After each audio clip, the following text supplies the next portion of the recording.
Good afternoon. Local officials from Bulacan are urging a deeper probe into the deals of the Villar-owned Prime Water, which has been accused of poor service and high costs. So how does the palace respond to this call? Unang-una po, sinabi po natin na ang kakulangan sa serbisyo ay walang puwang. Magandang tanghali, Malacanang Press Corps. Welcome sa ating press briefing ngayong araw. Simulan natin sa magandang balita na dala ng administrasyon ni Pangulong Ferdinand R. Marcos Jr. sa bagong Pilipinas. Bilang pagpupugay sa mga manggagawa, ipinag-utos ni Pangulong Marcos Jr. ang libreng sakay sa LRT-1, LRT-2 at MRT-3 mula April 30 hanggang May 3. Ayon sa Pangulo, ito ay pagkilala sa sakripisyo at kontribusyon ng mga manggagawa sa ekonomiya at sa lipunan. Panoorin po natin ito. Kaya nais ko sabihin sa lahat ng ating mga commuter ay inutos ko na para magbigay ng ating konting parangal sa ating mga maggagawa, day-for-day celebration, ay maging libre ang sakay sa MRT-3, LRT-1 and 2. Ito ay mula April 30 hanggang May 3. Ito ay bilang counting pagkilala sa sakripisyo at ang kontribusyon ng ating mga manggagawa, hindi lamang sa ating ekonomiya, kundi sa ating lipunan. Happy Labor Day. Sa pangunguna ni Pangulong Marcos Jr., inaprubahan ng NEDA Board bago ito naging Economic and Development Council ang Reducing Food Insecurity and Undernutrition with Electronic Vouchers o ang Refuel Project. Pangungunahan ito ng Department of Social Welfare and Development bilang bahagi ng Walang Gutom 2027 program ng administrasyon. Target nitong mapalakas ang kampanya ng administrasyon laban sa gutom at malnutrisyon gamit ang electronic food vouchers mula 2025 hanggang 2028. Ayon kay Department of Economy, Planning and Development Secretary Arsenio Balisacan, layunin ng proyekto na palakasin ang social protection system ng bansa laban sa epekto ng krisis, sakuna at pagbabago ng klima. Ang refuel ay itinataguyod ng pamahalaan sa tulong ng mga international partners tulad ng Asian Development Bank.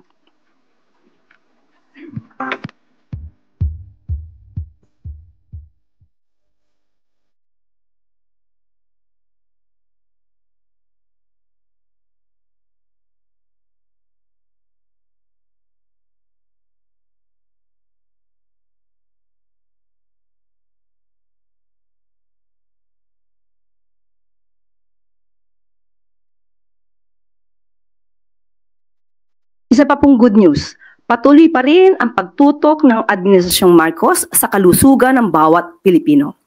Bilang tugon ng PhilHealth sa panawagan ng World Health Organization na magkaisa laban sa malaria, pinalawak pa nito ang benepisyo para sa malaria. Mula 780 pesos, itinaas ito sa 1,170 pesos para sa diagnostic test, gamot at konsultasyon. Saklaw din ng paggamot sa malaria na walang komplikasyon ng 5,460 pesos sa primary care at 7,800 pesos sa ospital. Ayon kay Dr. Edwin Mercado ng PhilHealth, ang bagong malaria package ay hakbang tungo sa mas mabilis at abot-kayang serbisyo para sa lahat, bilang suporta sa layuning wakasan ang malaria pagsapit ng 2030.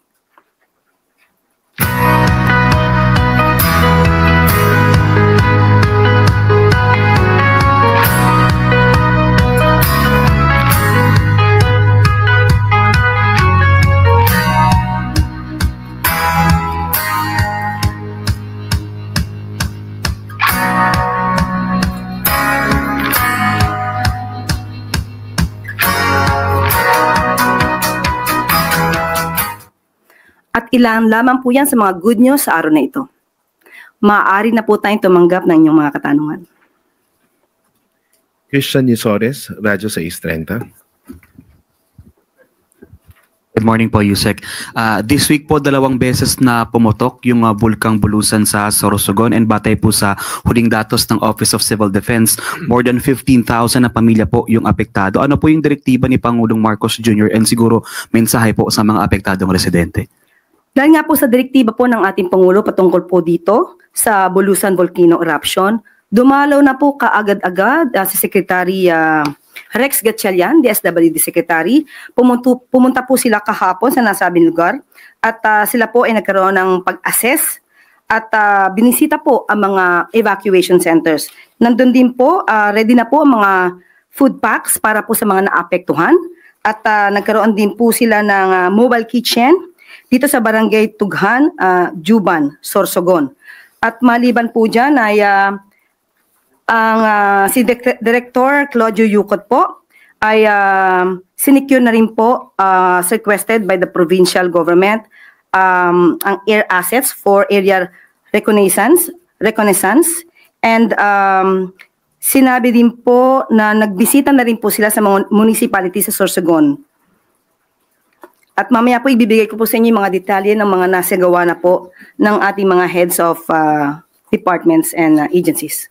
One follow-up lang, ma'am. May makasisiguro po ba sila na may sapat pong budget para po sa pagtugon sa Mount Bulusan eruption, kasi knowing na may patuloy din po na operation and pagbibigay ng response sa mga apektado ng Canlaon in Negros? Opo, nagbigay po ng report ang DSWD po at may mga standby funds po tayo and preposition relief stockpile. So, ibibigay po sa inyo ang mga detalye. Thank you po. Next question, Ivan Mayrina, GMA7. Sa libreng sakay sa LRT, MRT at LRT 1 and 2, MRT 3, magkano ho ang gagastusin ng gobyerno para sa libreng sakay ito sa loob ng 4 na araw? Kung di pa ako nagkakamali na ibigay po kanina ni Secretary Vince Dizon ang projected budget ang magagastos po dito for 4 days. From April 30 to May 3, opo, 4 days. At hindi po ito kukulangin at talagang popondohan po ito. May pondo pong sapat. Opo, magkano po, Yusek, if I may ask? Nasa aking cellphone po, alam ko po na report na po yata kanina ni Secretary Vince Dizon. Kaya lang po ito po ay nasa aking, naibigay po sa akin kanina ni Secretary Vince Dizon ang, bibigay ko po sa inyo maya-maya. Yeah. After ko makita po sa aking cellphone na Sige, ibigay po niya yung kanya. Opo, maitanong ko na rin po, karaniwan kasi pag halimbawa yan, Labor Day, just on the day itself ang libre at specific sector lang yung magbe-benefit. For example, kung Labor Day, workers. Kung Veterans Day, mga veterans. Ano ho kaya naging decision making dito? Bakit siya binigay ng 4 na araw at para sa lahat? Kasi po, kung May 1 lang po ibibigay, karamihan naman po walang pasok. So hindi naman po nila mararamdaman. Yung benepisyo matatanggap po nila. At sabi nga po ng ating Pangulo, ito po ay pagpabigay-pugay na rin po sa ating mga workers. So bigyan po natin kahit konting kaginhawahan at para maibsan naman yung konting hirap sa pamamasahe dahil malaki din po itong gastusin para sa mga manggagawa. At ito po benepisyo ito ay binibigay ilang araw bagong eleksyon at sunod-sunod din po yung mga surveys on approval and trust ratings. Ano ho masasabi ng Malacanang sa mga maaring hindi maiwasang magbigay ng mali siya rito sa pagbibigay ng benepisyong ito sa mga manggagawa at sa mga commuter? Ang May 1 po kasi International Labor Day po ito. Hindi naman po natin pwedeng ibigay ito sa mga manggagawa sa December. So tama lamang po sa panahon kung kailan dapat sineselebrate po ang Labor Day, doon lamang po natin ibigay. Pero yun nga po, hanggang May 3. Opo.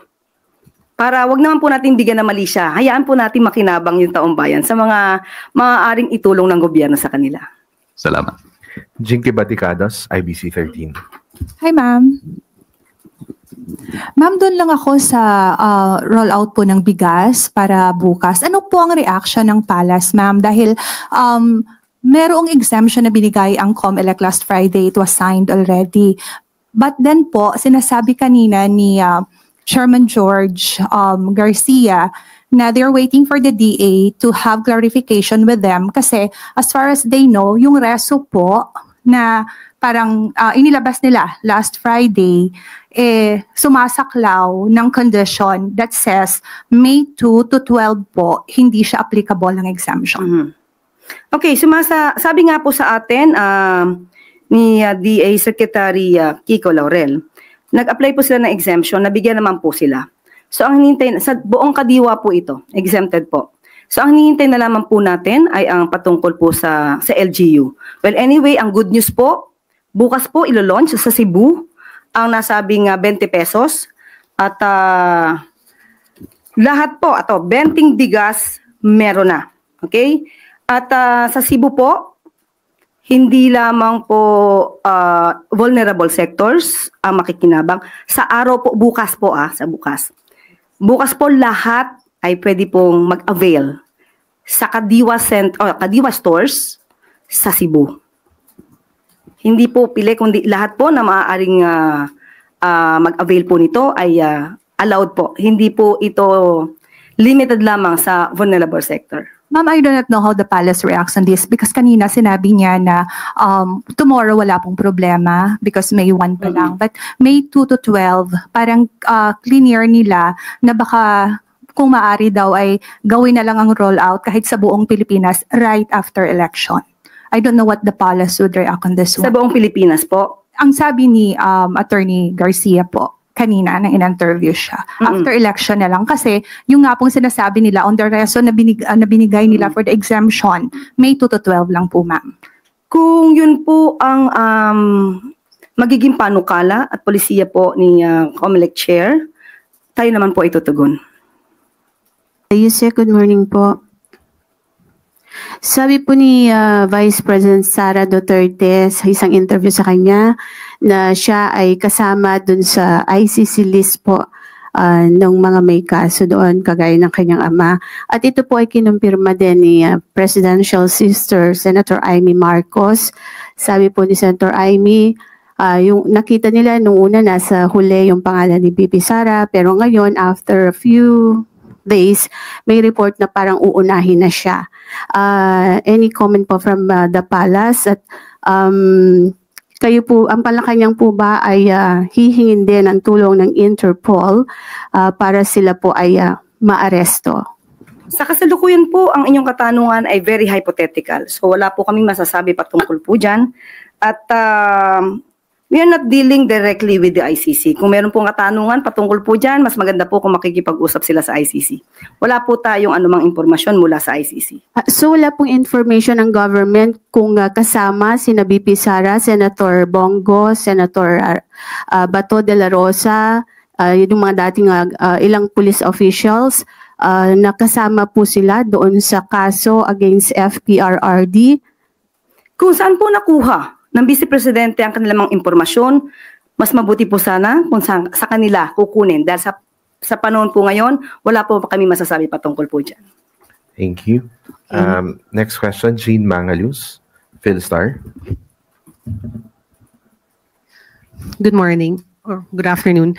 Local officials from Bulacan are urging a deeper probe into the deals of the Villar-owned Prime Water, which has been accused of poor service and high costs. So how does the palace respond to this call? Unang-una po, sinabi po natin na ang kakulangan sa serbisyo ay walang puwang sa administrasyon ni Pangulong Marcos Jr. Ang pangangailangan po ng tao sa malinis na tubig, sapat na supply ng tubig, ay dapat lang po nararapat at hindi pa negosyo lamang, kundi ito ay dapat na kinakalinga ang pangangailangan ng taong bayan. Mag-uutos po ang Pangulo para mag-imbestigahan po ito. Follow up. Considering that one of the administration's bet, Representative Villar, is directly linked to Prime Water, are we still confident in the service that she could provide if she's elected as a senator? Confidence on how she will perform? Well, it depends on how she will perform. If we will have distrust on her, well, we have to give it to her. But he should prove that she could perform as a leader. With this issue, regarding Prime Waters, if there's a need for them to resolve the issues raised by the consumers, I think we should immediately make an immediate action on that. Ma'am, last question, medyo off topic, but while I have your attention, does the palace have a comment on the recent Taiwan report that says the Philippines allegedly started military engagements with Taiwan? Does the Philippine government categorically confirm or deny that we have military ties with Taiwan? We will just defer the question to the National Defense. Next question, Ana Badjo, GMA News Online.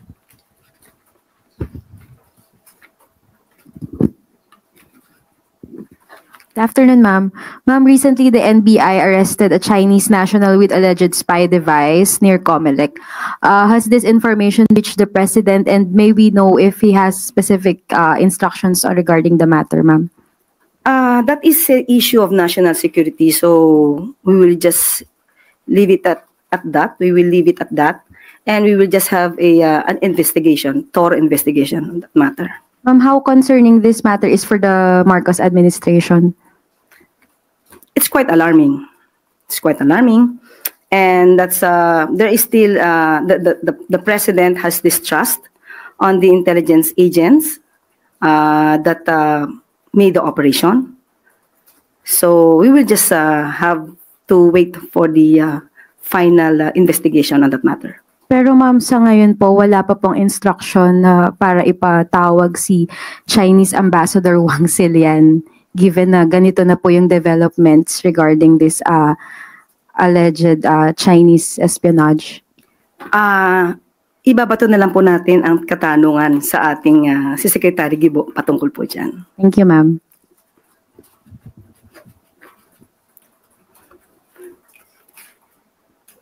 At bago po tayo magtapos, para sa ating huling good news, alinsunod sa pangako ni Pangulong Marcos Jr.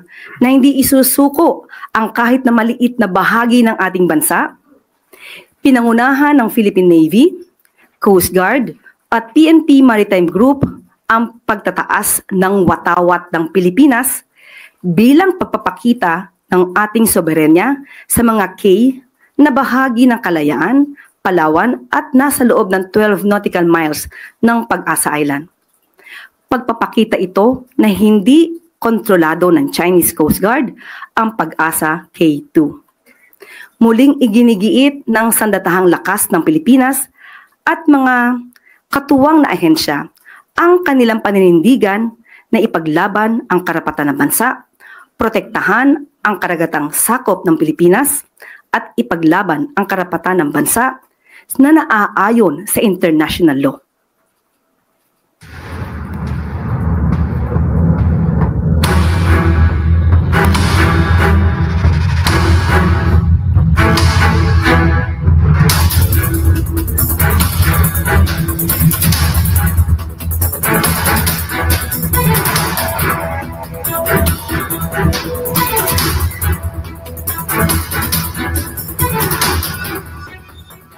At dito po nagtatapos ang ating briefing. Maraming salamat Malacanang Press Corps.